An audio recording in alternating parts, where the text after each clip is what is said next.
Mr. Khair Mahmud and Ms. Umme Wara to make their presentation on genocide in Myanmar, where does Transitional Justice Stand? And Mr. Khair Mahmud is Assistant Professor at the Law Faculty of Jagannath University, and Umme Wara is an Assistant Professor, Department of Criminology, University of Dhaka. Thank you.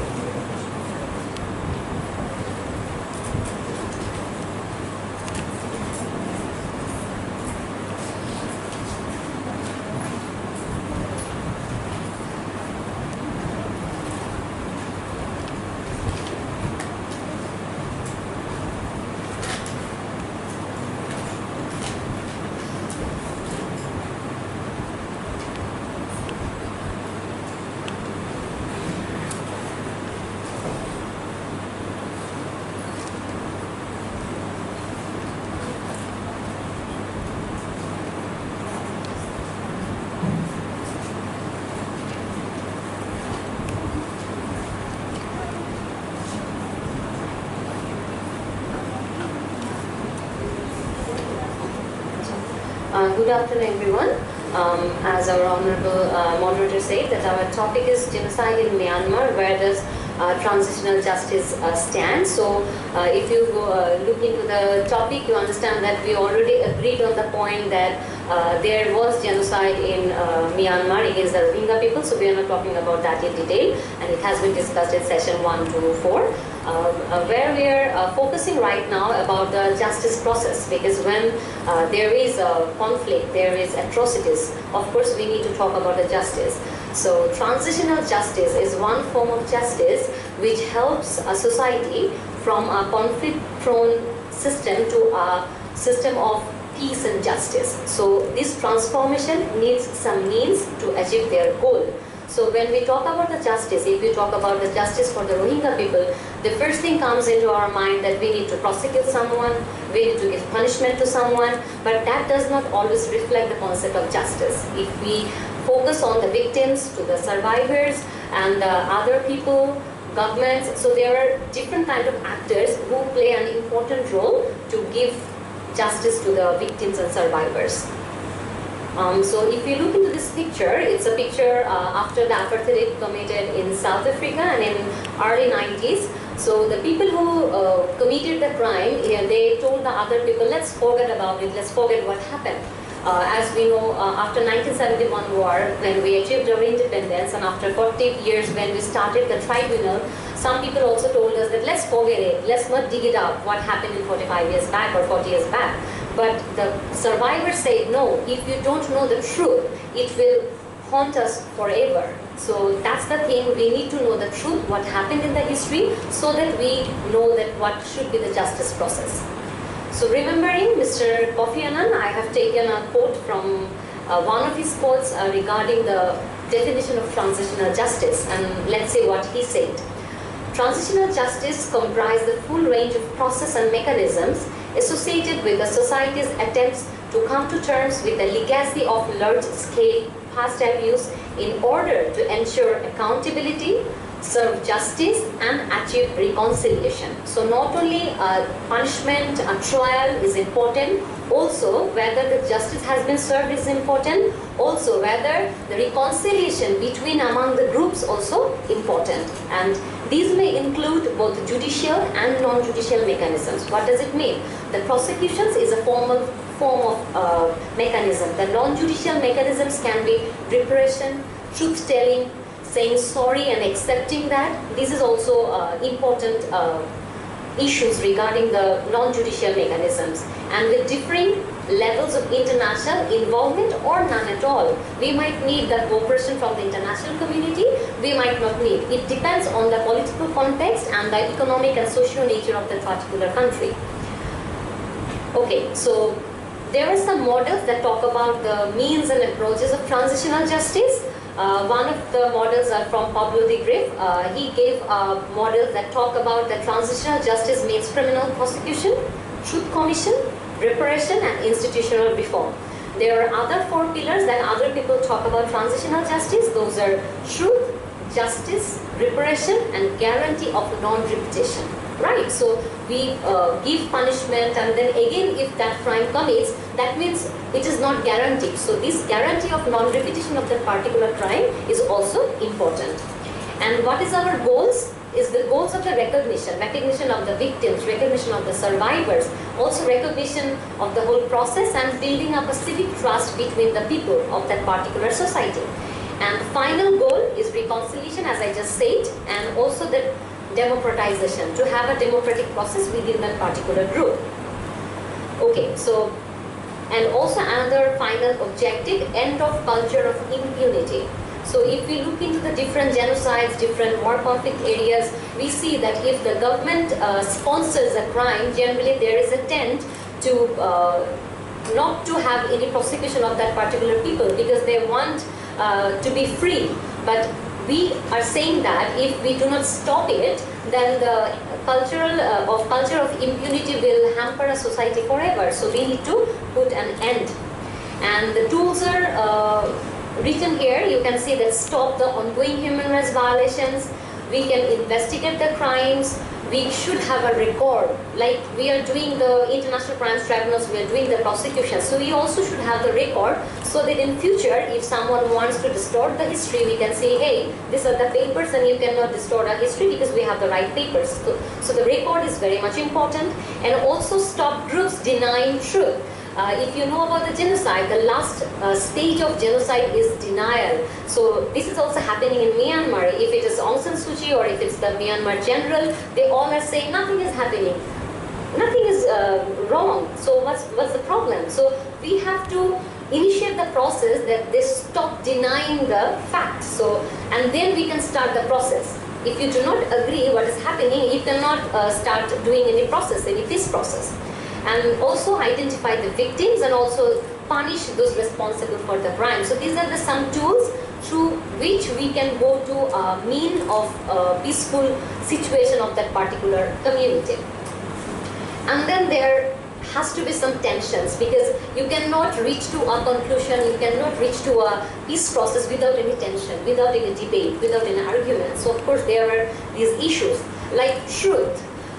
For example, I am a survivor, so whether I am ready to share my experiences with you, so I need some time so that I don't get re-traumatized. Like after 1971 war, people were not ready to talk about it. So it took time, and then in 1972, the Collaborators Act happened, then 1973 International Crimes Tribunal passed, and then slowly we got into the process of justice. So this is a one tension, and then victims are respected and restored. As you know, in 1992, when there was a People's Tribunal led by Jagannath in Bangladesh, where Ghulam Azam and other perpetrators were tried, metaphorically, 4 Birangonas gave testimony. But when they went back to their own places, they were more ostracized because they were not appreciated for their testimony in that People's Tribunal. So we need to make sure that victims are also respected in their own community.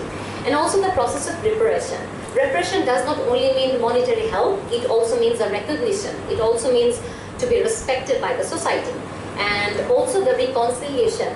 We do the punishment, we do the trial, but we do not think in the long run that what will happen after that. We need a reconciliation to transform a society to a peaceful one, because other than that, if we all are in a conflict, we all are divided, then we cannot have the transition peacefully. And then another point is there are two arguments. One is amnesty. Sometimes the government choose amnesty because if I'm the perpetrator, if the government says that you come forward, you say sorry, then I will not give you punishment. So sometimes it works, sometimes it doesn't work. So I want to give 2 examples here. One is regarding Bangladesh. As you know, I just mentioned that in 72, Bangabandhu initiated Collaborators Order. Almost 37,000 people were arrested and their trial processes have started. After that, he gave general amnesty to 26,000 people, but it was distorted somehow later. They said that Bangabandhu gave amnesty, but he gave general amnesty to those people who were not involved in rape, killing, attempt to rape and looting. Means for the serious crimes he did not give amnesty. He gave amnesty to people who did petty crimes. So So it was a debated issue after that. And also if you see the example here in Sierra Leone, also government promised amnesty to the rebels if they give back their arms. So there was a tension that if they get the amnesty, after that they might again do the crime and they will say, hey, I got the amnesty, so you cannot prosecute me again. So there were these tensions. The last one is the prosecutions, as we are also having a prosecutions under International Crimes Tribunal, but sometimes it happens that people do not think about the victims, the survivors, like the prosecution and the defense, they fight with each other, they want to win, but nobody think about the victims. So the victims' rights should be protected within the trial process, and there is an example in Cambodia that government focused on prosecutions but not truth or victim support or needs. So victims felt neglected. So this should not be happened. So this is the concept of transitional justice, where there is formal and informal mechanisms, but when we are applying these mechanisms, we also need to understand the pros and cons of this. So this is a general overview of transitional justice. Now Mr. Mahmud will talk about the transitional justice application on the issue of Myanmar. As you know. Thank you. As Umme was mentioning, so every transitional justice process is unique. For example, Myanmar is the case of Myanmar is also unique. So what works for Sierra Leone may not work for Myanmar.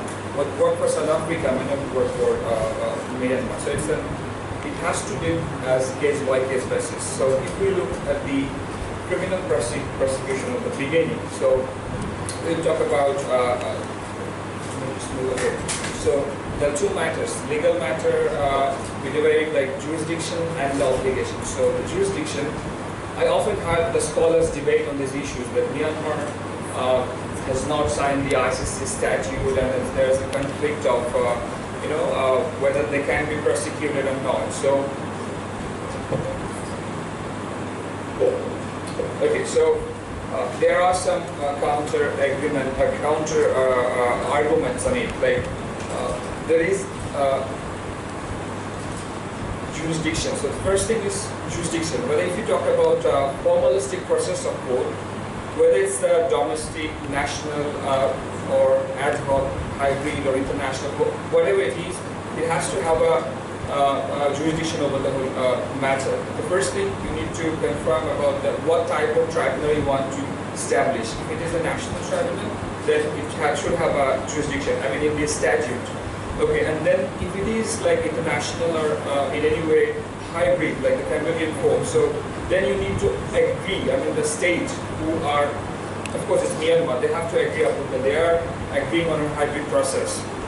And there is an established human rights principle, erga omnes, which we call the grave violence, mass violence, excessive force abuse are always to the humanity. So you cannot put a bar to try this. I mean, you cannot just say that these people are immune, so there will be no tribunal.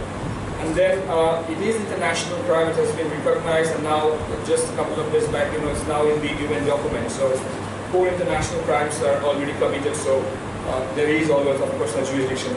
We call it universal jurisdiction. And then the Nuremberg principle, I'll talk about it in a minute. Okay, in a minute. Okay, next is obligations. How Myanmar is obligated.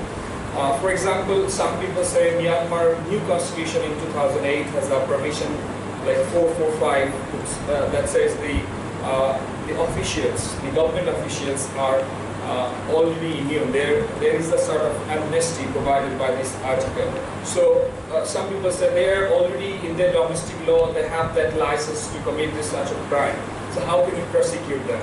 But it's also not, it's not a bar, right? For example, it's Uskoven's principle that we often talk about in international criminal law, that when a state cannot deny serious international crimes, they are considered so serious, the state offers are always bound, even if they claim they're not. So these 445, the internal immunity will not work. And next is Nuremberg principle. If you are, some of you, I think the law students, you heard about it. The Nuremberg principle, the second principle especially, that established that domestic law does not excuse international crime. So if it is a grave international crime, it has to be tried. Okay, so let's move on to the challenges. Now Myanmar, so we are talking about transitional justice process in Myanmar.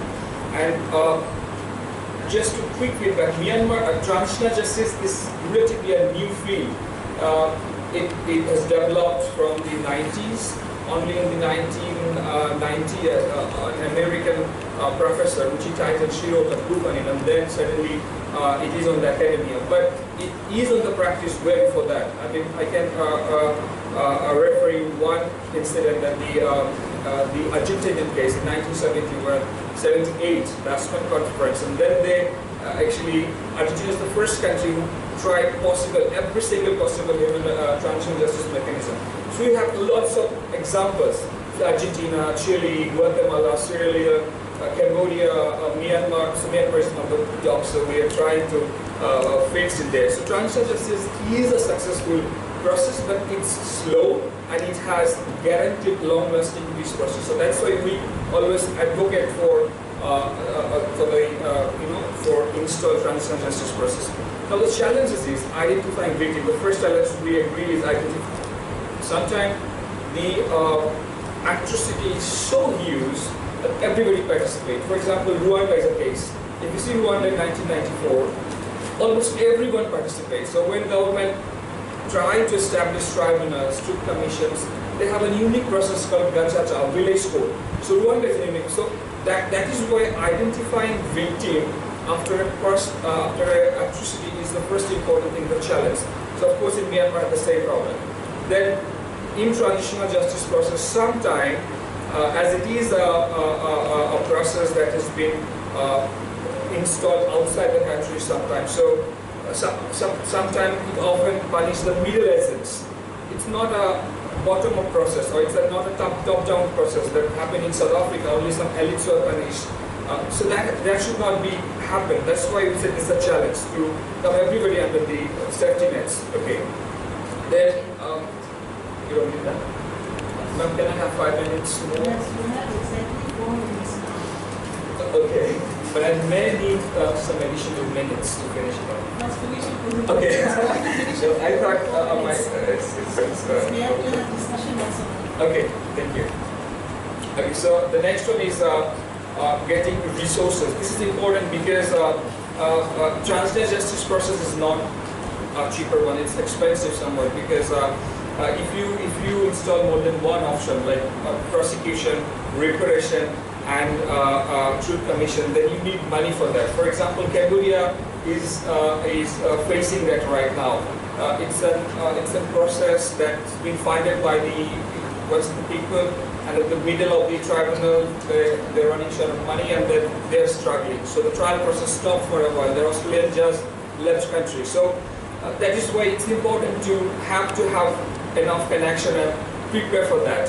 Then, of course, the risk of violence is pretty common. It's a risk during the transitional justice process where if you misread some of the armament groups or militant group, it may fire the new transitional or new violence. Then we talk about judiciary, because judiciary is the one of the key actors in the transitional justice process. So if it is weak, then it would not be possible. In Cambodia, after the Khmer's left, there are not a single lawyer to advocate for them. So that is also a problem after the atrocity, that you need to have lawyers and judges there. It's not important that they have international criminal law knowledge, but if you have that, you can train them. Okay, and then finding the value of truth is a hypothetical aspect. It actually came from the South African model, that they were at one point when Desmond Tutu and Nelson Mandela put forward the theories, then they were kind of in indecision situation. Which truth we are searching for. So you need to define it, that what we want to establish. And then the last one, it's an old debate, peace versus justice debate. That is also a challenge because it actually came from a scholarly debate. It happened in Argentina when Argentinian process starts. Two of the famous scholars, Carlos Nino and Orman Fletcher, the debate on this issue, whether you want peace or justice. And now some people tend to believe that peace may achieve through justice process, but it's not true always, because in a justice process you may have a trial process, a truth commission, blah, blah, so etc., etc. But sometimes it will rather divide a society. To ensuring peace, you may install something else. For example, though we say blanket amnesty is not allowed, but if you provide blanket amnesty to somebody, that's not restricted to international criminal law. So some countries somehow, they take measures. So that's why there is an old debate, like the chicken and egg, the peace or justice. So peace versus justice debate is also a kind of dense topic. Okay. Now the ideas that we propose for this kind of transitional justice process. Of course, the Article 445 of the Myanmar Constitution should be amended. Then the courts, that they are the main actors, they should be trained, and then of course the politics. This is also, if you follow Umme's slides, in the second slide there's the immediate goals and the final goals. So the final goals was democratization. So the politics and the politicians are the major actor in the transitional justice process. So you need to change the regime, as well as, if the regime changes, how you handle the issues. Okay, so the politics and the politicians should be prepared for that, and then may involve with the international donors and the international actors like UN and the others. The important actors. And then this is institutional reform is actually come from the fourth pillar, guarantee of non-recurrence or guarantee of non-repetition. So institutions who were corrupted before, who were in atrocities, need go through a complete vetting process and, if possible, reform them. And of course, peace negotiation talk. So that's why I say that in a transitional justice process, you need to accommodate all the stakeholders. Now in Myanmar, we find out these are the major actors, the major stakeholders. All of them should be involved. Now you can ask that it is possible, whether it is possible or not. It is possible. There are examples. More than 60 countries already somewhat use transitional justice process in one way or other. So it is possible. So you need to just think about it, settle down it, and then figure it out how we start. So these are the actors that are stakeholders that you can consider. And now the last part of our presentation, the early transitional justice process in Myanmar should, or I can say it's already started. For example, the UN, you can say the last line before, we wrote UN Commission for Inquiry, as the slides are prepared before the report came. So it's already done. It's a pressure report. It's already create huge international pressure and support. So this kind of thing, we can say that Myanmar is already in the transitional justice process. For example, the election 2016. Now there is one risk. That's why the Western Alliance or the UN is not stretching the Myanmar that much, because Myanmar is not open to 2008. You all know that from 1962 to 2008 it was a kind of block country. So when the country slowly opened up, you cannot just put more responsibility or putting too much stuff on it, and then there is a risk of being closed again. So that's why I say that Myanmar is already in the transition. Now we need to just selection of procedure, which one we should start first. So please wrap your presentation will be 1 minute. Okay. We are already overshot your time. Okay.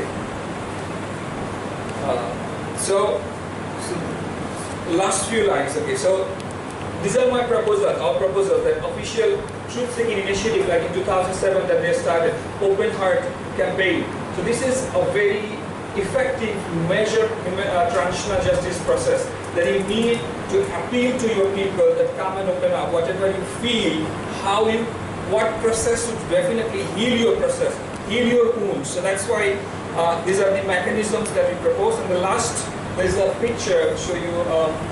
So that is actually came from a Spanish code, and when Argentina went through the transitional justice process, there were numerous number of wall paintings. One of them is Nunca Más. And Nunca Más is a Spanish word which means never again, never again. So whenever you have a transitional justice process, we say it is a kind of healing process. It will restore your peace. So it will definitely make the society like it was before. So there will be, so if we go through well, we can say there will be a persecution, there will be blah blah things. So if it is a persecution, if it is any form of justice process, if that does not reconciliate, then it's not a process at all. So that's why I say it should be a motto like never, never, never again. It should be a permanent solution. Thank you. Thank you for your excellent presentation, both of you. Yes, of course, transitional justice is excellent. It is an excellent mechanism when both the parties, they blame each other. In the case of Myanmar, we have seen that both the parties are, government is blaming the Rakhine people and the Rakhine people are blaming the government people. So here in this case, transitional justice plays a very effective role to counter the narratives, and also it gives voice to the victims. So with these few words, I would like to open the floor.